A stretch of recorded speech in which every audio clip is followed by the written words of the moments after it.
What's so significant, Richard, about Salon is that in my mind, this is what sets the timeline regarding the crime, because according to the prosecution, and it is basically uncontroverted, Laci came here on the day of 12/23 and was here until late in the afternoon along with Scott Peterson. What really is so significant here is her clothing, because when her body was found, she was still wearing pants similar to the ones she wore here.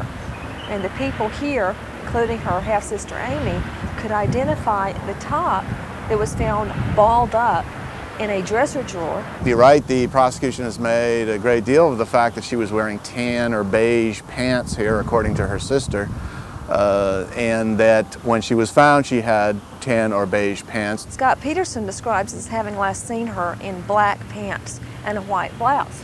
Not at all what she was found in. Now that has torpedoed part of Scott Peterson's story. Very often the family looks back and searches for significance at the last time they saw their loved one, the last time they say bye.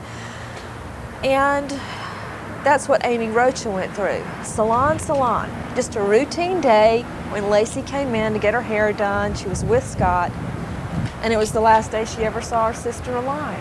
Very often, when women sense or believe or discover their husband's having an affair, they immediately launch into self-help, thinking somehow it's their fault. Oh, let me lose weight, let me get a new hobby, let me be exciting, let me get my hair done. And when I think back of that picture of her at the Christmas party, the night that Peterson's out with his girlfriend, that red outfit, she has on this beautiful red outfit. She, has on makeup and jewelry, and she's there all by herself, and her smile is very wistful. I don't know, it just struck me as sad that even at 8 months she's still trying to be beautiful for her husband. I find it very difficult to believe that Laci Peterson would be pawning jewelry, much less her grandmother's jewelry, because we don't know that it was Well, she wasn't pawning all of it, of course. She wasn't pawning all of it. She went over here to Edwards Jewelry to have the best ring, about a $25,000 piece, to have the stones taken out and added to her own wedding ring. So that was one she cared a great deal about. The other jewelry, even Amy said they thought it was gaudy and they weren't sure they wanted to keep it. Maybe they wanted a little Christmas money. One of the theories Peterson advanced through Mark Garagos is that possibly she had been kidnapped and killed for her jewelry. But she wasn't wearing it except 2 earrings at the time of her disappearance. So that theory, I mean, how often does someone get abducted and murdered for a pair of earrings? This is where Laci went to yoga, still very concerned about not only her health, but her baby's health. What happened at trial is that a woman that worked here told the jury that Laci needed help, assistance getting to her car because she was so far along in her pregnancy.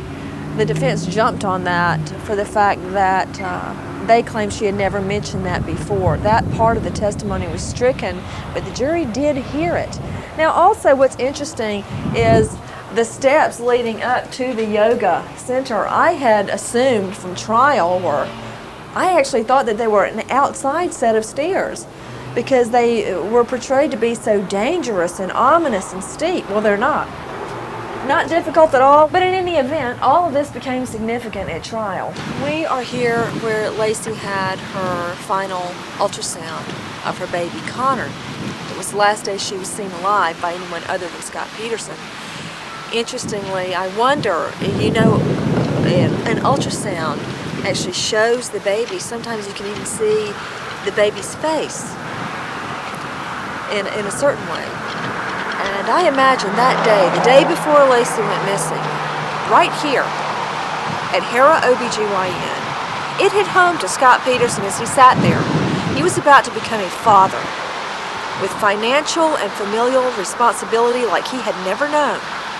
And coincidentally, Laci was killed.